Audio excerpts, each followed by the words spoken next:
नफरत क्या होती है, इसका अंदाजा आपको ये कहानी देखकर हो जाएगा जिसने आरिफ वाला में जन्म लिया। ये नफरत सगे खून के रिश्तों के दरमियान थी। बाप बेटे के करतूतों से आगाह था और उसे बुरी सोहबतों से रोकता टोकता रहता था। बाप बेटे में दूरी बढ़ती जा रही थी और फिर एक दिन जमीन का तनाजा खड़ा हो गया। मैं हूं पारस मसरूर और आप देख रहे हैं कोई देखे न देखे, शब्बीर तो देखेगा। शब्बीर ने देखा कि हरे भरे खेतों में फसलें लहलहा रही थी और 10-12 साल का लड़का अपने नाना का हाथ थामे उसे सैर करवा रहा था। 75 साल नाना नाबीना था और नवासे के साथ अपनी जमीन की देखभाल करने निकला था। नाना इधर से बेटा। हाँ। जमीन शुरू हो गई अपनी? हाँ बस आ गई। अच्छा, कहाँ तक है ये? वो दूर तक जहाँ दरख्त लगा हुआ है। हाँ, मैं कहाँ देख सकता हूँ बेटा, मेरी तो आंखें ही नहीं है। जब तू बोलता है ना तो मैं तेरी आंखों से देख लेता हूँ। नाना यहाँ पे सब्जी लगी हुई है। हाँ, सब्जी का मैंने हारी को कहा था कि सब्जी लगा ले। अच्छा, मैं सब्जी तोड़ लूं? हाँ, सब्जी तोड़ ले बेटा। और सुन, मैं यहाँ पर है ना बचपन में बांसुरी बजाया करता था। नाना आपको बांसुरी बजानी आती है? हाँ बेटा, हाँ मुझे आती है, क्यों नहीं आती है। नाना मुझे भी बांसुरी दिलाना। हाँ मेरा बच्चा, मैं पैसे दूंगा तो ले आना। शाबाश। ठीक है। नाना ये सब्जी लगी हुई है जमीन पर। हाँ, मैंने हारी को कहा था सब्जी लगा ले। नाना थोड़ी सी सब्जी तोड़ लूं? हाँ बेटा, तोड़ ले तोड़ ले। तेरी माँ सब्जी बहुत अच्छा बनाती है, आज यही खाएंगे हैं? जा ठीक है। नाना अच्छा तुम इधर बैठो छाँव में, मैं आता हूँ। जा बेटा, जल्दी आ जा। इकबाल सब्जी तोड़ने लगा और उसका नाना अपने बचपन की यादों में खो गया जब वो एक छोटा सा बच्चा था और इसी चबूतरे पर बैठा बांसुरी बजाता था। वाह मेरे मौला, इसी जगह मेरा बचपन गुजरा है और मेरे प्यार में, मेरी मोहब्बत में एक किनार जमीन मेरे बाप ने मुझे दी थी। आज मेरा बाप नहीं है और मैं जमीन भी नहीं देख सकता, जमीन भी नहीं देख सकता। बांसुरी बजाते हुए बांसुरी उसके हाथ से छूटकर गिर पड़ी थी और ये छोटा सा बच्चा उसे टटोल टटोल कर जमीन पर ढूंढ रहा था कि बच्चे के बाप ने अपने बेटे की मदद की और उसे सीने से लगा लिया था। इकबाल सब्जियां तोड़कर वापस आया तो उसने देखा कि उसके नाना की आंखों से आंसू बह रहे थे। नाना हाँ बेटा, आ गया। ये सब्जी आप रो क्यों रहे हैं? नहीं बेटा, मैं रो थोड़ी रहा हूँ, वो तो बस बचपना और मेरा बाप याद आ गया। आपके अब्बा आपसे बहुत प्यार करते थे? बहुत ज्यादा बेटा, बहुत ज्यादा, बहुत ज्यादा। ये जमीन है ना, ये एक कनाल की जमीन नहीं है, ये मेरे बाप ने मुझे दी थी। नाना आपके अब्बा आपसे बहुत मोहब्बत करते थे तो आप मामू से क्यों नहीं करते? ये तुझे किसने कहा बेटा? नाना एक दिन मामू मामानी लड़ रहे थे, वो चीख चीख के कह रहे थे कि मेरा अब्बू मेरे से मोहब्बत नहीं करता और मुझे भी गौर से देख रहे थे। ये बेटा तूने मुझे पहले क्यों नहीं बताया हैं? नाना घर चले? हाँ बेटा, मेरा हाल है शाम भी हो रही होगी ना। नाना आपको बिल्कुल नजर नहीं आता? नहीं बेटा, मुझे कहाँ से नजर आ गया, जब मैंने आँख खोली थी तो अंधेरा अंधेरा था। तो आप लोगों को कैसे पहचानते हैं? खुशबू से पहचानता हूँ, मुझे सब पता होता है कि कौन अपना है कौन पराया है। असल में जिसकी रोशनी आंखों की छिन जाती है ना, उनकी अंदर की आंखें खुल जाती है। अंदर की आंखें हमारे पास भी होती हैं? हाँ बेटा, हाँ तुम्हारी भी होती है, लेकिन अभी तुम इन बातों को नहीं समझोगे। चलो चलो मेरा बेटा। बेटा घर आ गया ना? हाँ नाना, आपको कैसे पता? कहा ना, खुशबू से पहचान जाता हूँ। अम्मी दरवाजा खोलो। हाँ बेटा। मैं सब्जी ले रहा हूँ जमीन से। बेटा राशिदा, आज सब्जी बना लेना, तेरे हाथ की सब्जी की बात ही कुछ और है बेटा। हाँ हाँ अब्बा बना लेती हूँ, आओ अंदर तो आओ। हाँ चलो बेटा, चल।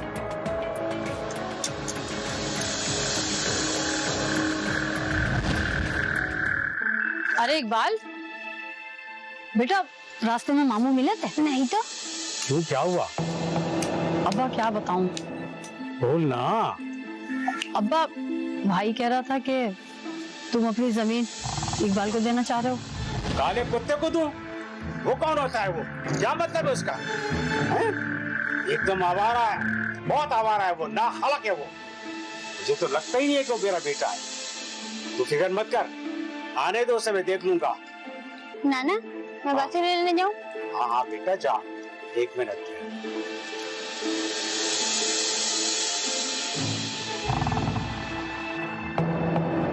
ले बेटा, ये देख 100 का नोट है ना। हाँ।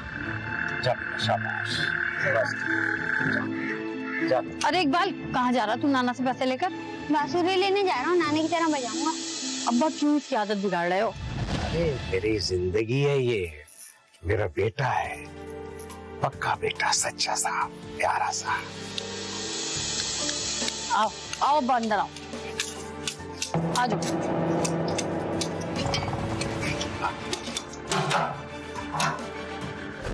75 साला मंजूर पैदाइशी नाबीना था। उसकी एक बेटी, नवासा, बेटा और बहू बाप ही के साथ रहते थे। मंजूर का बेटा अंसर नाफरमान और बुरी सोहबतों का शिकार था, जिस पर उसका बाप उससे नाराज रहता था।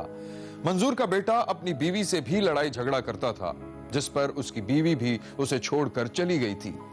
निकम्मे बेटे की नजर बाप की एक किनाल जमीन पर थी और उसे खदशा था कि उसका बाप ये जमीन अपने चहीते नवासे के नाम कर देगा। एक दिन शब्बीर ने देखा कि मंजूर का शादीशुदा बेटा अंसर गांव में था और करीब ही उसका भांजा 12 साला इकबाल बांसुरी बजा रहा था। अंसर को बांसुरी की आवाज बुरी लगी और उसने भांजे को बुरी तरह डांट दिया। ओए बेसुरे, बंद कर ये पी पी पी।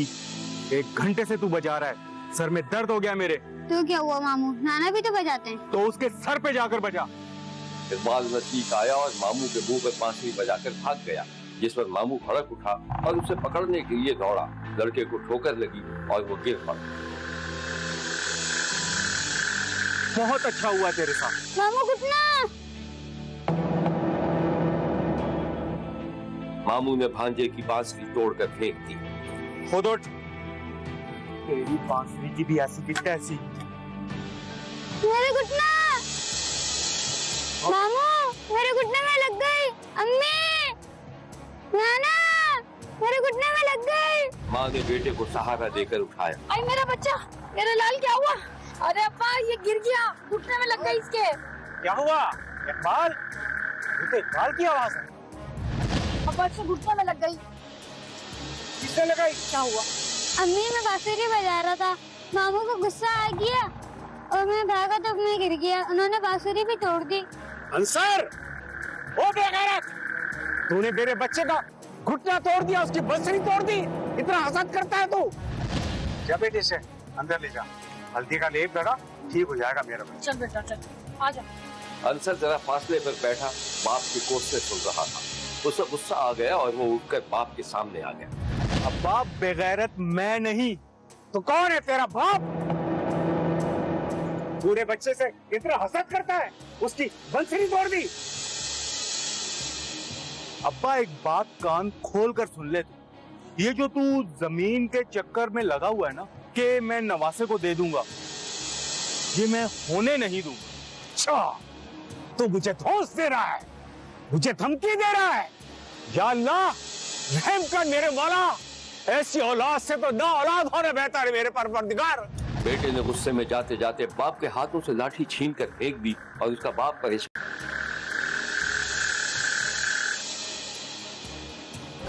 यहां लेते हैं एक छोटा सा ब्रेक। कहीं जाइएगा नहीं, हमारे साथ रहिएगा, क्योंकि कोई देखे न देखे, शब्बीर तो देखेगा।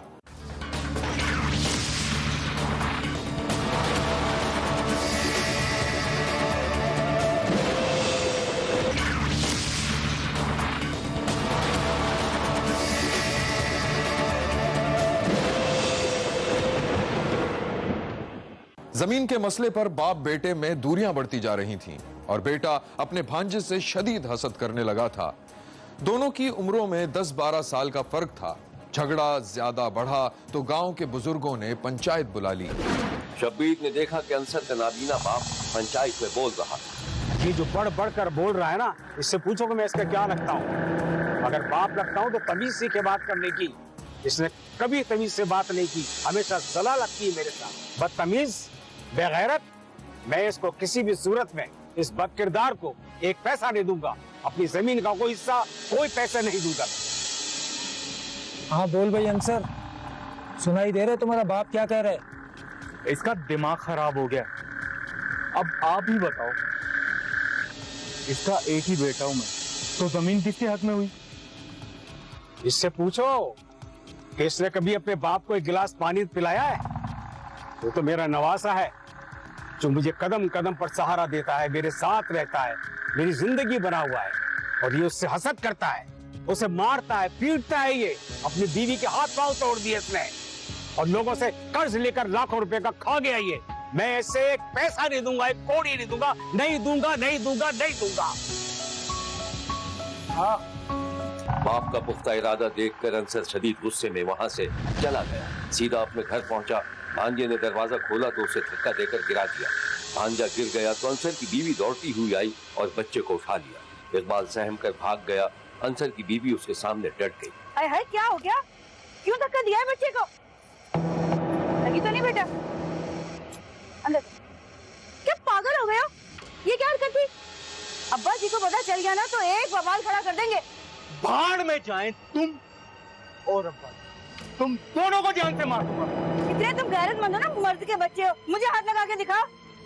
जो इंसान अपने सगे बाप का नहीं हुआ, अपने भांजे का नहीं हुआ, वो मेरा क्या होगा? जा रही हूँ मैं तुम्हें छोड़ के।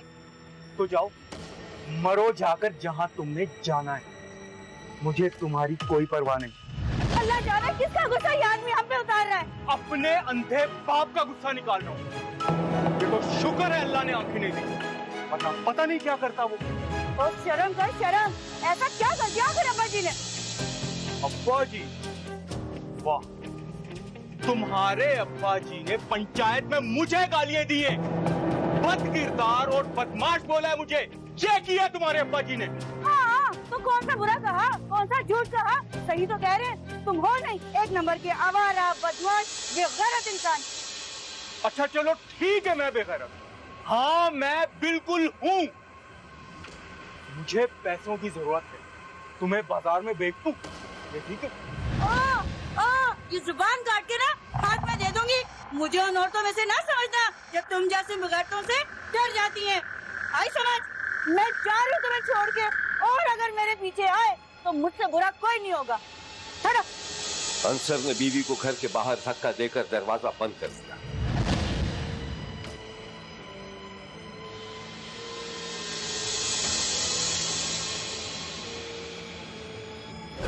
बाप बेटों के दरमियान नफरत उरूज पर थी। अंसर की बीवी उसे छोड़कर जा चुकी थी। अंसर तमाम झगड़े का जिम्मेदार अपनी बहन और उसके बेटे इकबाल को समझता था, क्योंकि उसके बाप ने भरी पंचायत में एक केनाल की आबाई जमीन अपनी 3 बेटियों और नवासे को देने का ऐलान कर दिया था।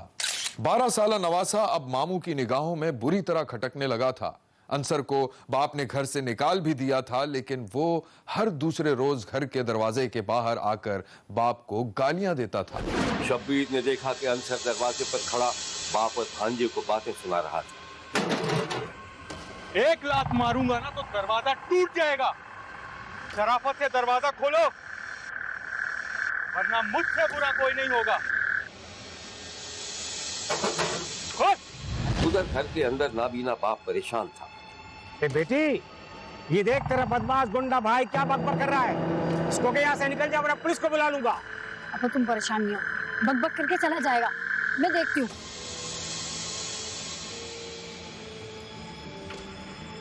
बहन ने दरवाजा खोला तो अंसर और भड़क उठा। इकबाल, ये दरवाजा क्यों खोल दिया? उस मरदूद को यहाँ से चला जाए।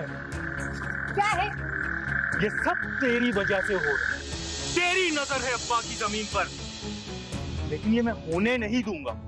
चल हट मेरे रास्ते से, जाने दे मुझे। मामा, आप अम्मी को धक्का क्यों दे रहे हो?